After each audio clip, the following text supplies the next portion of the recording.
Hey guys, so I've been meaning to post a video now for quite a while, um, just talking about my, first attack and my MS story and all that kind of thing.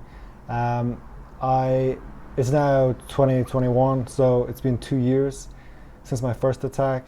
I had it in April 2019, um, and it's been an interesting journey since then. I've learned a lot in 2 years, but also there's still a still a lot I do not know. So MS is an odd thing, and honestly, I'm still trying to figure out what makes me feel better, what makes me feel worse, all this kind of thing. But I'll go into that later. Um, so what happened to me originally was, I think April 2019. I had a headache. I was worked in visual effects. I live in Los Angeles, but I'm from Ireland. But I had a headache, underlying, small headache for quite a while, maybe 3 weeks. And I thought it was due to work and stiff neck and, all that kind of thing you get. So I was just dismissing it and taking painkillers and, getting on with my life. But then one night it got really bad, the headache. And I get migraines a lot, so I know what a migraine is, and this felt different, to the point that I was lying in bed and I was like clasping my fists like this and being like, I don't know if I can take this. And when I thought I was at my max, like pain threshold wise, it just kind of popped. There was like, I felt like it was just a whoosh in the back of my head area, and that was amazing. That felt like the best thing ever. But also, I knew that it was not a good thing because that shouldn't happen. And then a couple of seconds later, probably like a second or two later, I felt a cold spot on the back of my head. And it moved across to my face where I was like, uh-oh, this isn't good. Moved down my neck. I could literally feel it. And it moved at this kind of speed I can still remember. Like, just that speed, just coldness like washing over me. Went down my arm, went down the side of my body, down my leg to my toes. And all that happened within a couple of seconds, and I was like, whew, that, not good, not good. I didn't freak out or anything. I was actually very calm because, I don't know, part of me was just relieved that the headache was gone, honestly. And part of me was like, I don't know what's going on. So whatever has happened, I think. But after that couple of seconds, my hands were like this in the beginning because I was like in pain. And in the end, I can move this one fine, but this one was stuck. Even now, 2 years later, when I make this fist, it wants to stay there. So it's an interesting thing, but it's stuck there, and then I couldn't move my arm. I couldn't feel the right side of my body really. It was cold. Tried to lift my leg, nothing happened. Left was fine. Left was flying around the place, but the right, not a chance to move anything. So I lay there for a while and I thought about it. I was like, I don't know, a stroke, could be a stroke, could be some sort of nerve thing, trapped nerve maybe, I don't know. I lay there for like a few minutes and then I decided to get out of bed and test it. I was like, maybe it can suddenly like work again if I get out of bed and, get the blood pumping or something. Wishful thinking. But I got out of bed and I promptly just fell over, which made a racket, and the person who was staying with me woke up and they helped me back into bed, and I think I just stayed there for the night. It was, I think, a Friday night, I think. 2 a.m. I live in Los Angeles, by the way, from Ireland, maybe I said that, but I'm afraid of the American health insurance system, not the health system. The health system is great, I think. The insurance system here is crazy. So I was basically afraid to go to the hospital for that reason. So I decided just to stay overnight at my place, and then, if I could sleep, great. And then the next day go to see somebody about it if it was still there. So I did sleep. I woke up and still there. Arm was still. I was lying in the exact same position as I fell asleep. Arm was still essentially stuck in that position. Leg wouldn't move. I got my friend to help me into the bath. It was super warm. Got a cold bath. Remember, I think I had a headache back by that stage. Vomited in the bath, sorry.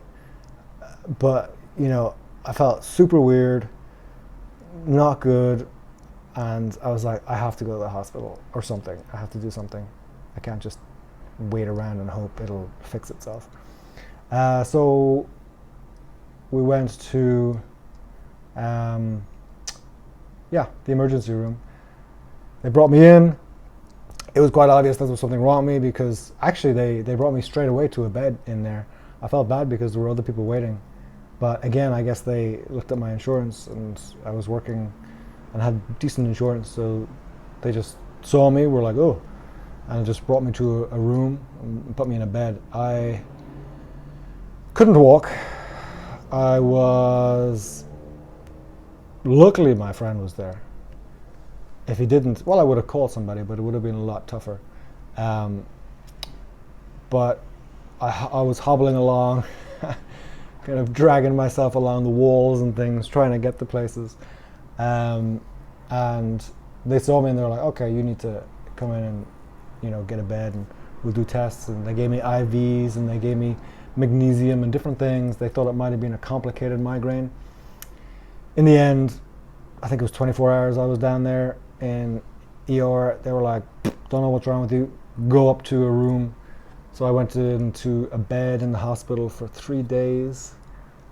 They gave me medication for spasticity in my arm to try and release it up, pain medication, just because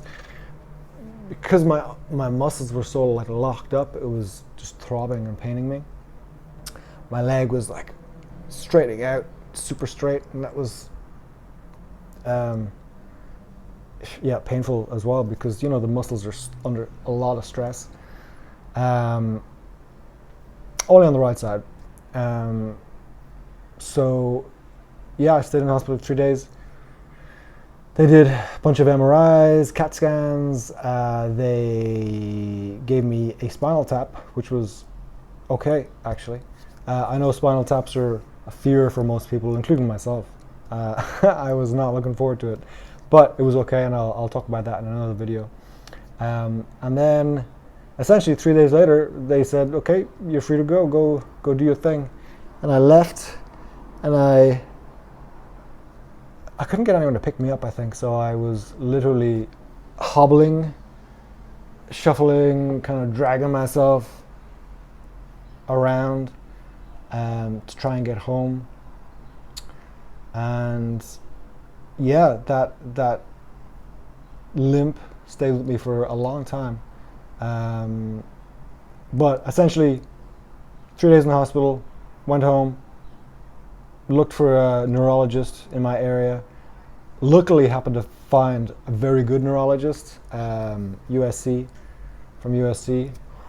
She's amazing. And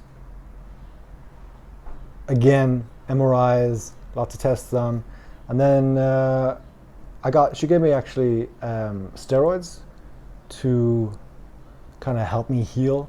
And when I saw her 2 weeks after that, she was amazed because I had improved a huge amount because of them. So, for my next attack, I'm just like, yep, give me the steroids, because last time that was incredible how well and quickly they helped me recover. It didn't help me recover fully. It still took 2 years to get to where I am. But, they were invaluable at the time.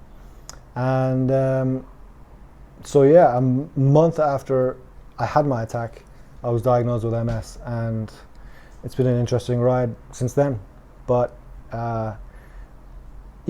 this is like an introduction just to what happened to me. Again, I'm doing this just so it might help somebody who's experiencing something similar. It was scary for me when it happened first, and if this video can help somebody who's going through it, that'd be awesome. That's all I want. So thank you guys. I'll talk to you next time. I want to make a couple of videos, put a video up a week or something like that. I'm not the most social savvy person, but I'm working on it. So yeah, hope to see you soon. And I'll go through some other things next time, like medications that I was using, medications that I am using, that spinal tap and what it was like. Different things. I have allodynia, which is basically oversensitive skin, so that if wind blows on my face, it feels like a tattoo in a very easy place on your body. When I was getting this tattoo, I was like, what is that feeling? It's super familiar. That's what it is. So that's interesting as well. But yeah, I have a few things to talk about. I'll talk about them later. Thank you guys for listening, and yeah, talk to you in a bit.